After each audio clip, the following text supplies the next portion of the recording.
Deconverted man here. Okay.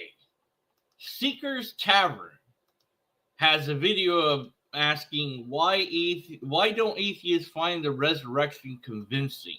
And in his video, he gets a number of things wrong about atheists, broadly speaking. And I, as a skeptic / atheist, agnostic, atheist, all the words that apply to me, felt I could respond to him here in this open letter. A little of his video is in order before I do so, just to see what he's saying. So, how can two people agree with the historical evidence but come to two different conclusions? Here's a thought experiment. Assume that a follower of Zeus tried to convince you that Zeus is God. He presented you with the exact same evidence, which for the purpose of the demonstration is just as historically reliable. Would you find Zeus convincing, despite the evidence being the same? And if not, why not? That's more or less how the materialist atheists view the resurrection when you bring it up. Okay, so you're assuming that all atheists are materialists or naturalists, and that's not a correct assumption to make. It might be the majority are. I don't have any poll data to show how many atheists would label themselves as a materialist or naturalist. Those are philosophical ideas, and they're laid out as broadly all that exists is the material, or all that exists is the natural. And the two are basically the same. But I personally can't subscribe to something that says all, because I don't know about all. I only know about the things that are around me that I can look at, right? So I don't know about planets that are way, way out there in outer space and what they're like. For all I know, they could be non-natural, non-material. I don't know what that would be, but why not? So I'm not a materialist nor a naturalist, and I find that the atheists I interact with tend to not really be that either. I mean, they kind of are, but kind of aren't. When it comes to a miracle, we have no example of a verified miracle to examine and to see, hey, yes, that's possible. And now we know that it's possible, then it's possible in the past. So we have no reason to think that those events happened. Not because, only because we don't have an example. If we did, then we could think that it did. But I think that you're getting your thought experiment somewhat wrong, in a way. It was a good start. Why is it that a believer, if presented with the same evidence of a different God, wouldn't accept that evidence of that God is a good question and deserves scrutiny. Really, you should think about that. Would you accept the same quote unquote evidence for a different God as your God? And then if you had the same evidence, how would you decide? You think that you have historical evidence of Jesus and this death and resurrection, but you don't. You have a story that is historical, but the story is not evidence that that took place. It is evidence that somebody wrote down a story, that somebody believed in it enough to write it down, and that other people later on took the time and energy to also write it down. And that's it. It's not proof that that stuff happened. There's many reasons to doubt the narrative-driven stories that the Gospels contain, mostly because they are narrative-driven. They're written as a all-seeing narrator that sees all and knows the thoughts and feelings of people, and knows things that an observer could never hope to know. Who was tracking Jesus as he said things and writing down verbatim what he was saying and doing? That's a lot of information to get live. I mean, even the best transcriptor in a court has to have a special keyboard and language that they do to keep up with the flow of conversation.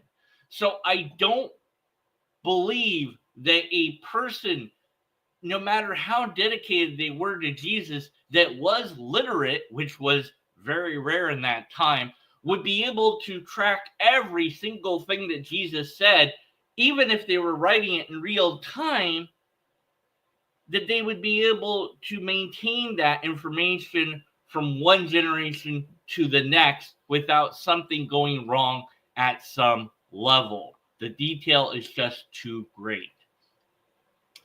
The disciples ran away or hid. This is a story told in the story that you're looking at. This is circular reasoning. They were in some house somewhere, and then Jesus appeared to them by walking through the wall, because that's a thing that people can do once they have become alive again. That doesn't sound like a physical body, but then Jesus is physical and tells a disciple we've never heard of before or ever again, Thomas, to poke his holes so that they can know it's him. He then later talks to a bunch of people and then buggers off back to heaven very quickly, not sticking around for long.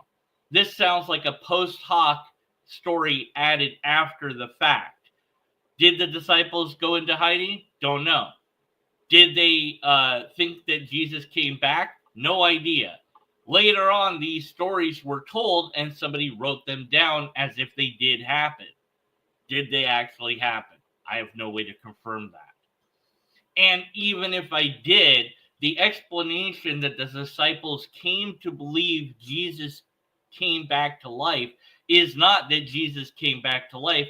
It's that people can come to conclusions about something for all number of reasons. Perhaps they were sitting in sorrow and somebody came up with the story of, hey, I think I see Jesus. And then that's all it took. Everybody started participating in this and had kind of a mass agreement, not a hallucination that they saw it with their eyes, but they felt it. You know, they had this group wanting to believe that he was back and that he was among them and that he was real. Oh, touch his holes. No, he's really there. Don't you see him? And he's going to go talk to more people. And isn't that amazing? He's not done. It's not true that he's dead. Like, grief-stricken people can imagine their loved ones talking to them after death happens even in our modern day and age.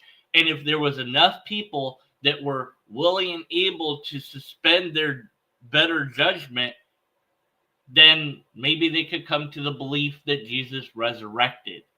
And that it would be just a belief is far more rational than he really resurrected. Atheists don't find the historical evidence convincing because if miracles are impossible, then any resurrection evidence is framed to be impossible by their worldview. That's why you wouldn't ever believe me if I told you that I saw a square circle, because your worldview would tell you that it's impossible. Similarly, you would find any evidence of a resurrecting Zeus as inherently unreliable, because Zeus is one of the many imperfect gods which can't exist given the Christian worldview. That's why it's crucial to get into the other person's shoes and look at the argument with their eyes. However, when looking through someone else's eyes, it's not only their worldview that you have to keep in mind, it's also their personal bias, which leads me to my next question. Why are so many atheists so dismissive of Christianity given its impact? I'm dismissive of any and all claims that don't have evidence to them, not just Christianity. The impact of any belief system is wholly irrelevant to the truth claims of that belief system. Whether a system is true or false doesn't have any bearing on whether or not it's impactful. If a lot of people believe it, then it's impactful, obviously. Muslims chase Christians in popularity. The amount of Islam belief is slowly catching up to Christianity. So they might very well take over in terms of there are being more Muslims in the world than Christians. Well, then they're more impactful than Christianity. So does that make their story more true now? No, that would be silly. the popularity of a belief or the impact that that belief has on oneself or others doesn't tell me anything about whether it's true or false. If that's dismissive, okay, whatever, but I don't care that your thing has an impact in terms of thinking that it's true or false. Because whether it has an impact or no impact doesn't tell me if that belief is true or false. It's that simple. Just to be clear, I know it's not true of all atheists. However, if there really was a historical Zeus, with the same history and impact as Jesus, I wouldn't believe him to have resurrected, but I would definitely want to find out more. Unless you have zero interest in history, why wouldn't you be interested in a single carpenter starting a movement that would take over the Roman Empire and have over 2 billion current followers? It's who cares? Like I said, it really doesn't matter. It doesn't mean that the story is true or false. Besides that, again, the popularity doesn't equal the reliability nor the truth value of the thing. Hinduism's pretty popular in India.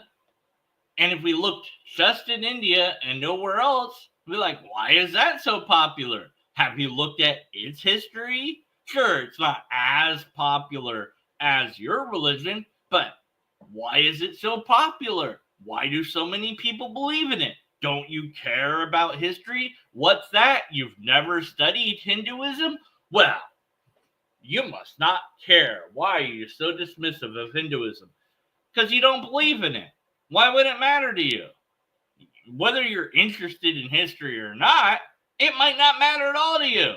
But even if you are interested in history and Hinduism, looking into it doesn't mean it's true.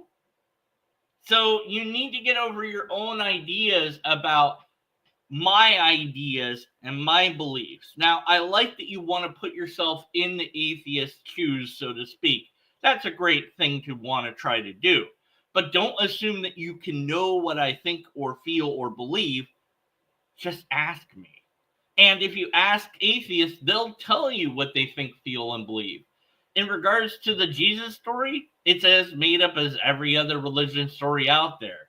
And it being popular, well, yeah, it was made a state religion. And then it got spread by conquerors who basically made people convert or die.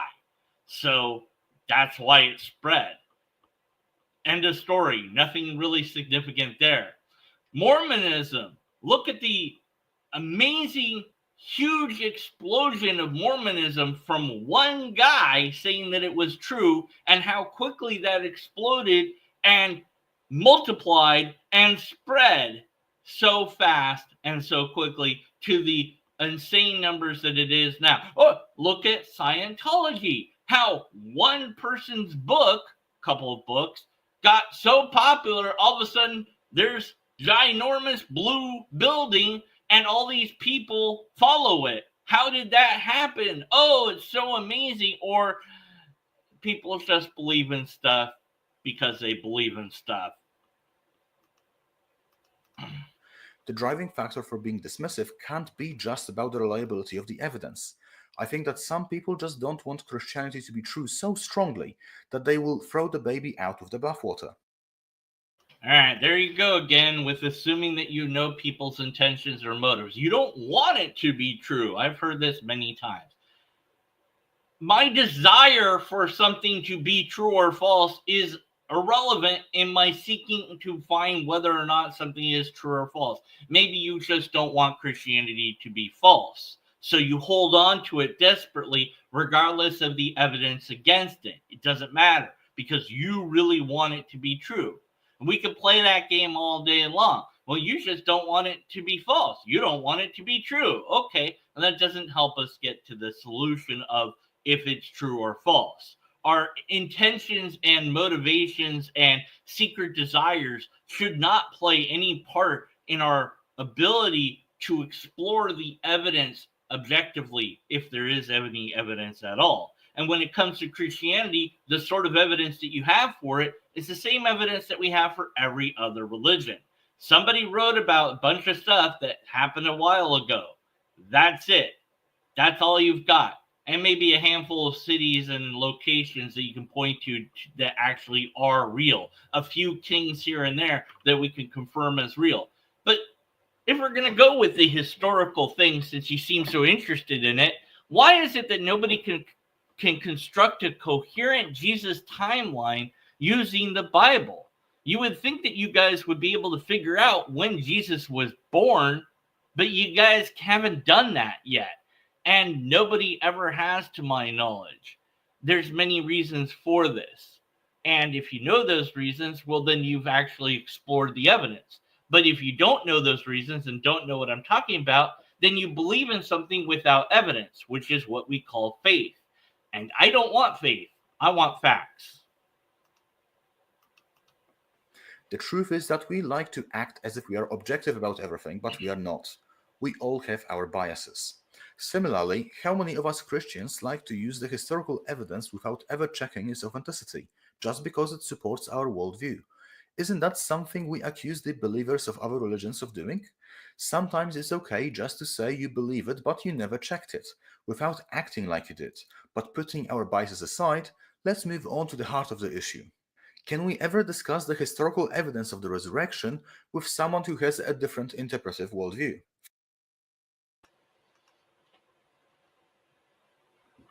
Yes, you can discuss anything.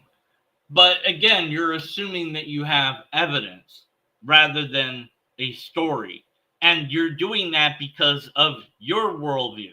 Now, when it comes to my worldview, I don't know. I've tried to figure it out a few times, and I haven't gotten very far with it because it's complicated. But basically, I'll accept whatever as being true if I have the same evidence that I do for everything else. Empirical evidence, repeatable testing, a valid and sound argument. If you have that, great. If not, I don't care. And when it comes to Christianity and every other religion that I've looked at, there isn't any. There's no empirical evidence, there's no repeatable tests, and there's no sound argument. There just isn't. People present arguments all the time, but when scrutinized using logic, they fail on that basis, and then sometimes they also fail on a scientific basis for various reasons. Believers don't have evidence. They have a story that they think is historical, and they call historical. I call it hysterical. It's very funny to me that you believe in a story told by anonymous people, written at a time when supernatural beliefs were rampant, illiteracy was rampant, and people just didn't know about anything at all. Who wrote it when? And then you guys have stories that are written about that you don't consider canon, and other stories that are referenced but lost to time. But let's just step back for a moment. Really, step back from that you have an account that's written down and look at the problem that I see when it comes to believing in your version of God or any version of God. Just think about it for a moment. Set your story aside. God, the maker of the entire universe, focuses on one planet, this planet. Why did it make all the other ones? Don't know. It just did. It was bored, I guess. And then waited a long time before it was like, hey, I'm going to send an avatar of myself down there and tell them what's going on. But I'm only going to send it to one tiny speck on that giant rock that I've got, most of which is water. But I'm going to send my avatar down to that location right there. And I'm only going to be there, well, for 33 years. But I'm only going to spend 3 years telling people about myself, and I'm going to waste the rest of the time. That's your plan, God? God, the maker of all of the universe's plan to reveal itself at last to humanity, is to talk to us for 3 years in one location and then never again? Really? Really? Why? That's stupid. That's dumb. That makes no sense at all. Why would God do it that way? Why wouldn't God tell us all the time, "Hi, I'm God"? It'd be like, I don't know, you'd look over to the right and like there'd be like a floating orb or something and be like, "Hey, how's it going?" "Oh, yeah, I'm pretty good, God. I'm just trying to do a video here about you." "Oh, okay, let me help." Whatever. I wouldn't even, I'd be like, "Hey, God, can you like kind of fade away a little bit so I can pretend like you're not here so I can focus on what I'm doing?" I don't know, but I'd be used to it, right?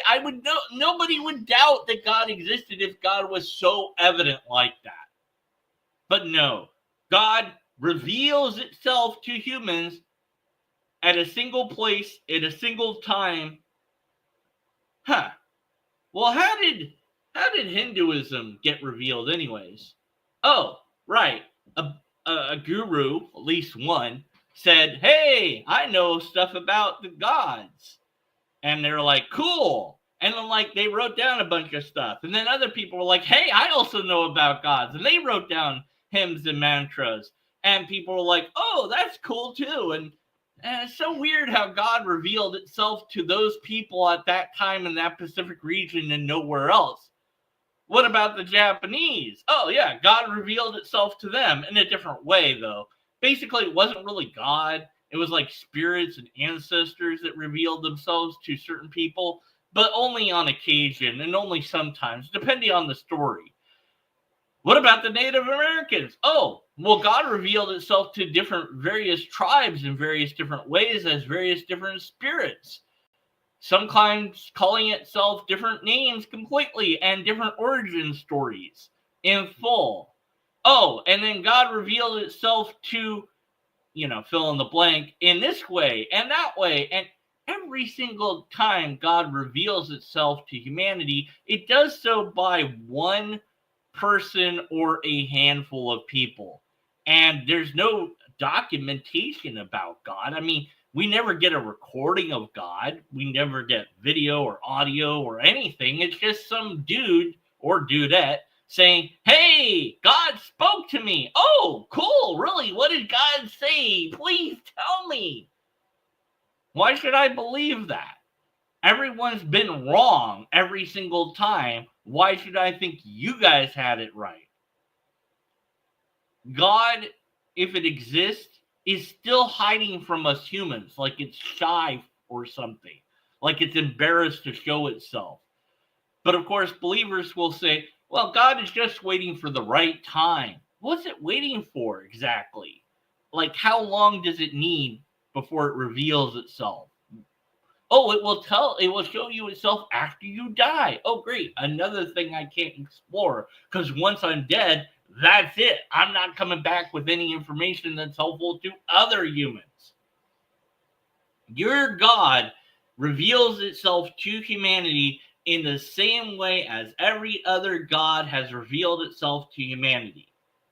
In a singular place, in a singular time, for a limited period of time. Sounds made up. Sounds like people made up the idea of God, or more likely, changed an existing idea of God to a different version of God that continued to evolve and change throughout time. And when one honestly looks at the story of Yahweh, that's obviously evident. Yahweh had Ashra as a wife. What happened to her? Not in the Bible, because Abraham, or somebody like Abraham, didn't need Ashra. He only needed Yahweh, the war god, the mountain god, because he was going to go to war with people and needed a god to be his god, to help him and his people fight and have enough courage to defeat their enemies. And having a god on your side and waging a holy war can be very effective. But is it real? No, it's just another statue among other statues that existed at the time. Yahweh was one of many other statues that were gods, according to the people that believed in them. And that's the God that Abraham or somebody like an Abraham picked as his God because he happened to be the war god. That's it. The origin of your God is people made it up. And the origin of all gods is people made it up. God itself, if it's a real thing, has not revealed itself to humanity in such a way that we all would know what God is, how God works, what God wants for us, and why. And so that's some big reason that I don't believe in your God. The historical account is just another story. I know you believe it's history, but I view it as mythology. Can you talk to me about it? Oh, yeah, you can. How are you going to convince me that it's true? You can't, because you can't show that it's true. Not only can you not demonstrate that miracles actually happen, you can't hope to explain why God will reveal itself in a way that is exactly the same as every other human invention of God. And yeah, I'm not saying that it's that because I can't conceive that God would do it this way, that makes it false. I'm saying that I don't think that it's true, given the fact that every single time that God has revealed itself to humans, it has been the same thing, the same exact sort of thing, just laid out in different ways. So when you take that step back, you realize you don't have a historical account at all. You have a mythological one. Can you share it? Yes. Will I care? No, not unless you have evidence, which you don't have, and an explanation for why God would do it the same way as it's done it with every other time in every other religion. Your God's no different among all the gods that have existed to me. There's like 10,000 plus God claims out there. Yours is just another one of those. First of all, let's acknowledge that atheism is not a religion, it's just a lack of belief in God. However, the atheists do have some form of a worldview, such as materialism. All a worldview is the way you view the world. That's it. Everyone has one. So it's a two-way problem. It seems as if we could either abandon the historical argument and start a discussion about the possibility of miracles, or you could wipe the dust from your sandals and move on. But if we have to narrow down only talking about our worldviews, why do we have the historical argument in the first place? Shouldn't we all just become philosophers? And like I already said, there is no historical evidence. There is a book that is historical, but is not historical evidence. You don't seem to know what historical evidence is, and that's a problem. But that's a you problem. if you can't convince anybody with the argument for the resurrection, why do you believe it yourself? This problem touches upon a very important topic. How do you build your worldview? And this is a very important topic of why believers believe in something with zero evidence at all. When it comes down to it, there isn't evidence for Christianity or any other beliefs in that realm of religion. The evidence is, hey, look, it's a book. I've seen many Mormon ads on my phone as I doom scroll. Hi, we're the Church of Mormon. Do you want a free book? No. Stop giving me the ads. Yeah. There are no Asian women in my area. There are no hot women in my area. There are no women who will message me first. And no, there is no God of the Mormons. But how can I be so sure? I mean, they have a book. Somebody wrote the book. They believe the book is historical, and, well, technically it is. Technically, The Lobsteress is historical because it was written a while ago. Technically, anything you write is historical the moment you write it because it happened in the past. But how do you know that it happened? It's a good question. How do we know? Well, we don't. Not always. When it comes down to events happening in the past, sometimes we don't know. And some reasonable amount of skepticism can be applied. Now, what is skepticism? Well, it's simply holding in question whether or not a thing is true or not.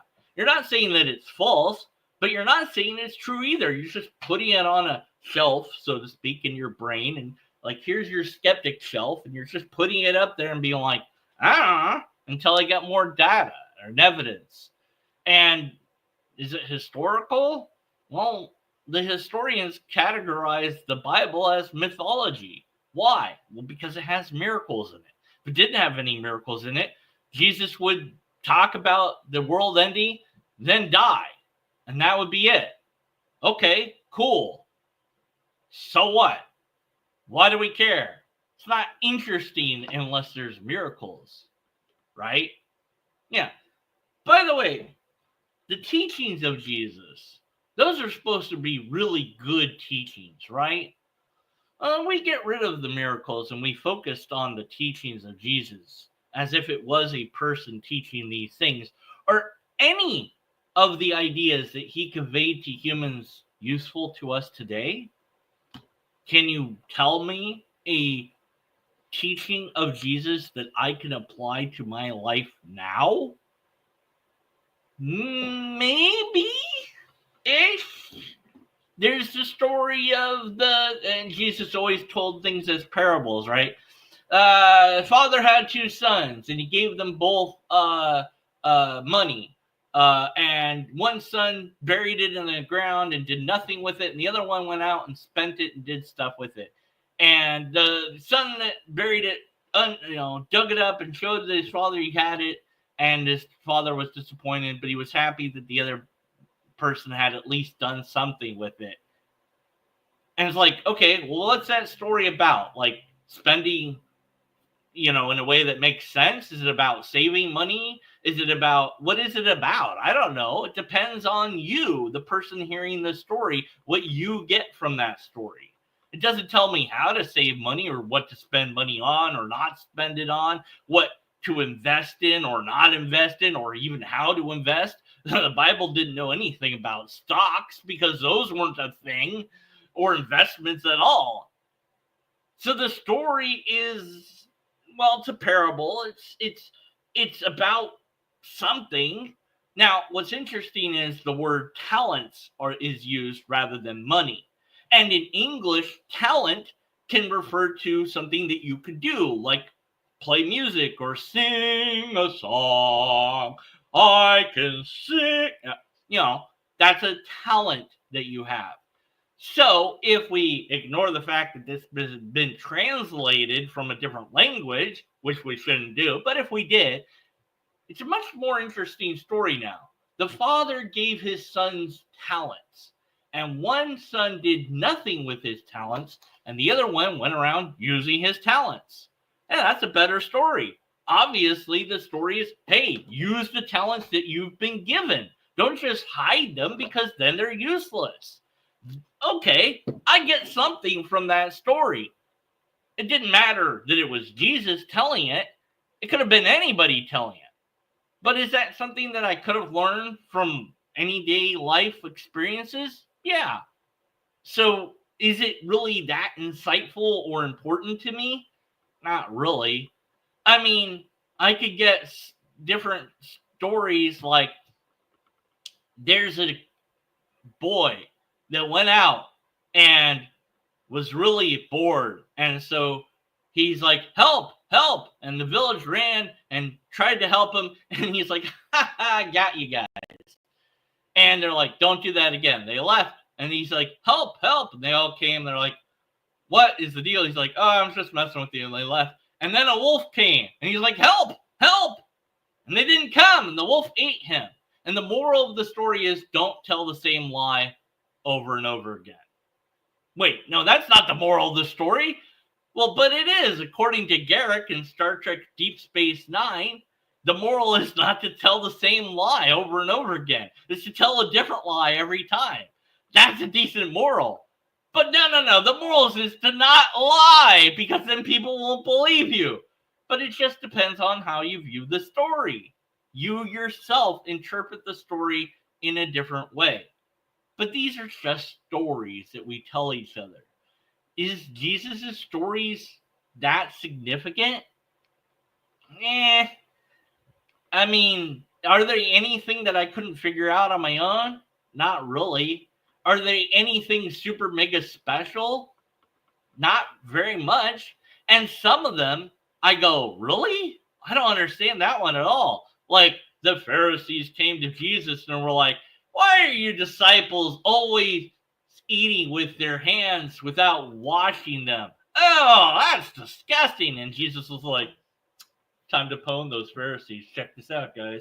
What goes in your mouth isn't important.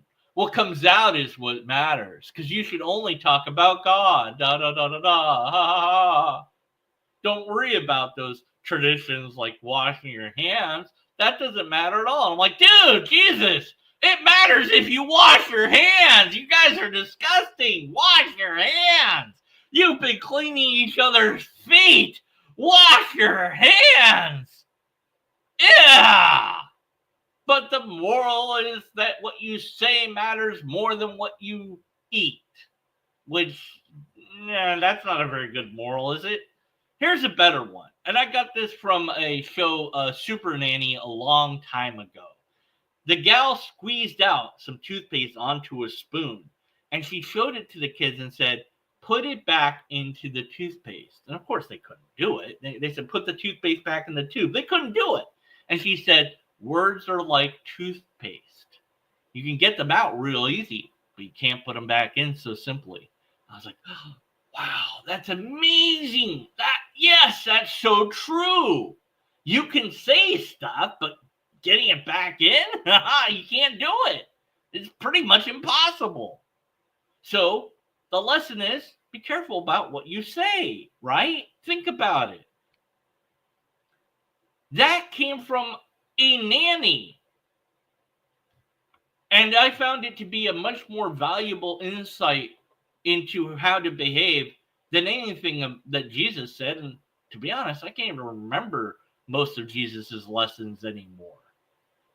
What did Jesus say about microwaves and how we should use those? Or whether I should get a new car or not? Or where I should live? Or if I should rent or buy? Oh, Jesus didn't say anything about any of that? How about how to use the internet? Oh, right. Jesus didn't talk about the internet. The static nature of these stories mean that over time they will become less and less relevant to today's day and age. As we progress and the stories don't change, they will become more and more irrelevant. And God isn't bothered to telling us any new stories, is it? I don't know. Just saying. Kind of a problem. Does it have anything to do with anything you said? Kind of. I don't know. I forget what you said, to be honest. Let's go back and listen. Many people seem to have the false impression that with a single argument you can convert your opponent, or that your own worldview could crumble. Any sophisticated worldview has many legs to stand on. There is no single argument that can prove everything your worldview has to offer, but they're not meant to. The philosophical arguments for God's existence can only take you so far. They can't prove that Christianity is true, but they're not meant to. They are only meant to prove that God exists, not which religion is the correct one. Whew. Well, those philosophical arguments are all broken in terms of logic. That's a big problem. They assume things about God without proving that God is any of those things. God is X, Y, and Z. How do you know that? St. Augustine had 5 arguments, 5 ways to know God exists. And they all conclude with, and that's what we call God. And that's what we call God. And I'm like, that's what you call God, but how do I know it's God? Okay, what is this? Let's just play a little game, shall we? What is it? You tell me in the comments below or in chat right now. What is it? Okay, got enough data? I mean, you saw it, right? I presented you every angle of it that I could. So you can tell me something about this, what it is. Even without saying what it is, you can tell me a lot about it, right? But here's God. No, not my hand. Not this that's above my hand, but also this right there. See, right there, and also there, and there. There is, see that space here? That's God. Oh, you don't see anything? Right. I don't even have God to point to say that's what God is, and that's how we know God is X, Y, and Z. These arguments assume what God is and then argue based on that assumption to get to God. Do arguments ever establish how we know God is anything at all? How do we know God is immortal or timeless or spaceless or all powerful or all loving or has a brain or a mind, or that God is made out of a soul or a spirit, or that God is a thing at all? How do we know anything about it other than the assertion that we've defined God as X, Y, and Z? But unlike other things where we have ample evidence of the thing itself, and then we proceed to define it, the definition comes first to tell us about it. And that mirrors some other things that we have in life, like numbers, musical notes, and letters and words. These things don't exist in a sense. I mean, they do exist, but they kind of don't. It's weird. Like, you can't find the number one in reality. Like, see, here's the number one. Well, no. That's my finger. That's not the number one. But that's one. I mean, I can't show you the one. Well, I kind of can. I can show you a drawing that we call number one, but that's not one. Where's one? Where is it? Well, it's here in our brain, and yours and mine.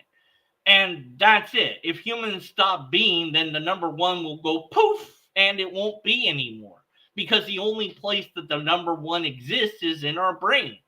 Yes, we can write about it. We can talk about it. We can draw it. But it's a concept that exists in the mind and nowhere else. That's it. And musical notes and letters and words, they're all concepts that exist in our brain and nowhere else. My stance as a skeptic has been and will continue to be that God is an idea in our brain and nowhere else until somebody gives me the evidence otherwise. Not an argument, evidence. Your arguments have flaws, and the apologists refuse to acknowledge that the arguments have flaws. I don't know why they do that, but they do. Every time I've interacted with every apologist so far, they have refused that arguments that they present for God have any logical fallacies, no matter how I demonstrate to them that that's the case. So I have to conclude that they just really want to believe at some level. But maybe deep down they know there's no God. Now, I'm not going to play that game, and you shouldn't either. Anyways, other than that, what do you got? Anything else, or do I need to conclude this letter? Because it's kind of a long letter, to be honest. Likewise, you will almost never convince a materialist atheist that God exists based on the historical evidence, with rare exceptions. But you're not meant to. The historical evidence for Jesus' resurrection is mostly useful for people that are already open to the possibility or already believe in God, but are not Christian. And if you're an atheist, don't bother saying that the philosophical arguments don't prove Christianity or that the historical evidence doesn't prove God exists. Don't tell me what not to do, because now I want to do it even more. The philosophical arguments don't prove God, and the historical evidence isn't historical and also doesn't prove God either. And it's interesting that you think that being open to one God would be able to make you open to a different God. Now, if the person believes that their God is real and that all their gods are false, then no. And that's basically what you believe, right? And some Christians have different beliefs about God, by the way.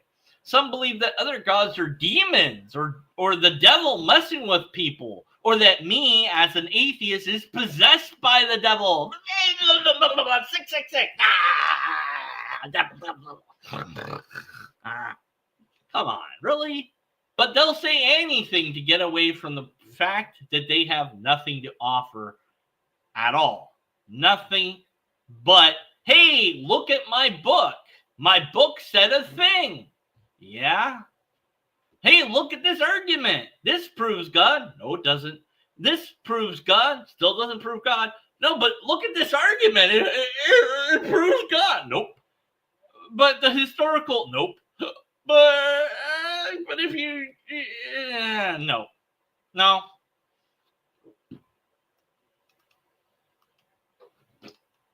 If you're a Christian, you will waste your time trying to forcibly convert an atheist with historical evidence they don't believe is possible. That time would be better spent talking about the heart of the issue, your worldviews, or even better, being a good example to others.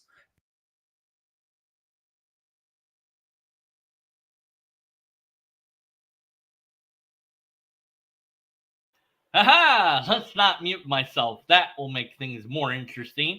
Talking about worldviews is interesting. I don't really know what mine is, but let's talk about epistemology, because that's the core issue here, isn't it? Epistemology. How do we decide what's real or not real in the first place? How do you rationalize that a miracle event could occur in the past, but we have no miracle events to point to today? In fact, let's just step back a moment. How do we even identify something as a miracle at all? What methodology would we use to say what is or isn't a miracle? How would that work?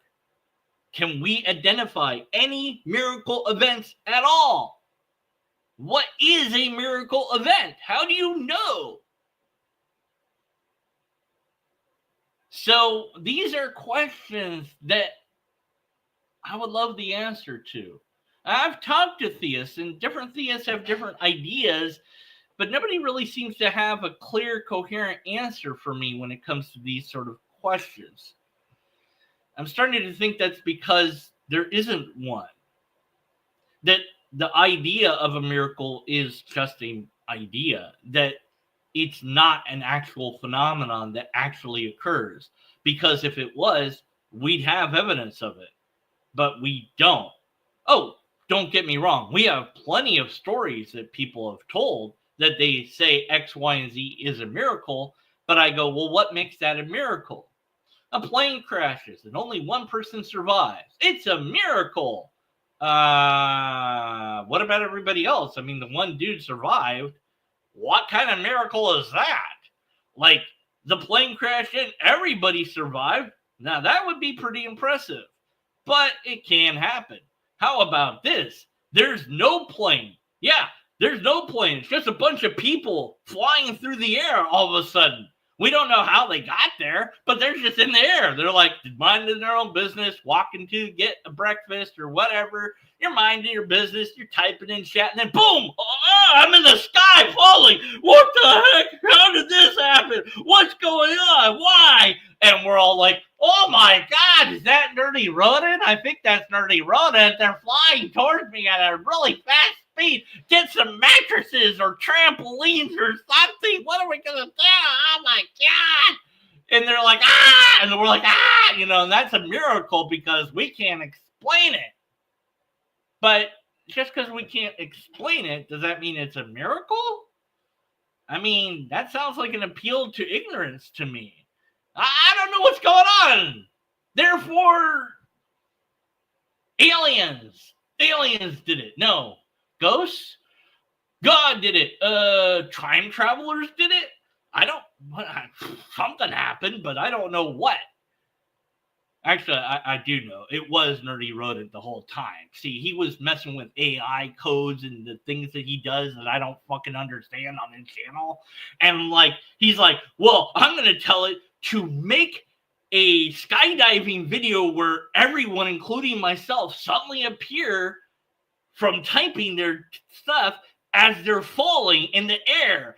But he didn't tell the computer to do it for pretend. He just told the computer to do it. And then the computer somehow interacted with reality and caused it to happen.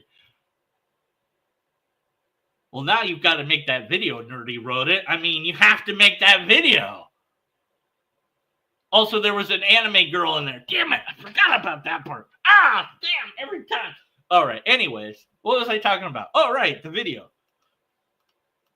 And if you're an atheist, think about any arguments the Christian says in context of all the other beliefs they hold, including philosophy, history, ethics, practical effects, and individual experiences. Many of us tend to build our worldview on a rock. You're not going to move it as easily as you think. So what's my final advice? Whether you're a Christian or an atheist, recognize your worldview differences and keep the arguments with their intended purpose in mind. Do you agree? Do you disagree? Let me know in the comments. And if you like this kind of video, please consider subscribing to my channel, as that will help me to make more videos. Well, I like that we should aim to have respectable conversations with each other and open dialogue. I do agree with that. And hey, you're welcome to come on my channel and I'll interview you about your beliefs and why you hold them. And then later on, we can do something else. Although sometimes that never happens, but whatever, you know. I can just, like, why do you believe this? You know, instead of an interview, I could just talk to you. Like, why do you believe that? And you can, well, why don't you? Like, because you don't have evidence. That's why. I mean, you got to have something. I mean, yeah, like Nerdy Rodent said, people will never fake miracles like weeping statues. Yeah, that never happens, right? Oh, right. It kind of... Yeah. Actually, there was a story about a Weeping Mary statue that I thought was funny, that this statue was constantly crying and people were like taking the water and drinking it and putting it on themselves. And then they found out that the water was coming from a sewage line that was leaking. Why does Mary's tears taste so bad? Must be a miracle. Oh man, Mary's tears smell weird. Oh, it's shit. Anyways. So I guess my open letter to Seeker's Tavern is, yeah, I don't even really know what my worldview is, but I guess I could summarize it as that I will believe in anything if you have empirical evidence, repeatable test, and or a sound argument for it. And if you don't, then I won't believe in it. That's it. And if you want to offer another way for me to think that things are true, great. Then demonstrate that that methodology is coherent. But if you don't have any of those things, then I have to be skeptical of your conclusions. Until next time, everybody, thanks for watching. Make sure to like, comment, and subscribe to me because I have hair. I had to say the thing about hair. I had to mention that dude. Hey, kids, he's bald. Woohoo! All right, I don't know. That's... Hey, I've got a miracle. Look, check this out. Watch. Ready? Oh my God!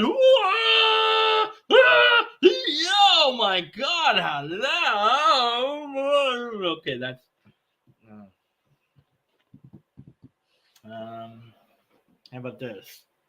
How about this? How about this? This is a miracle.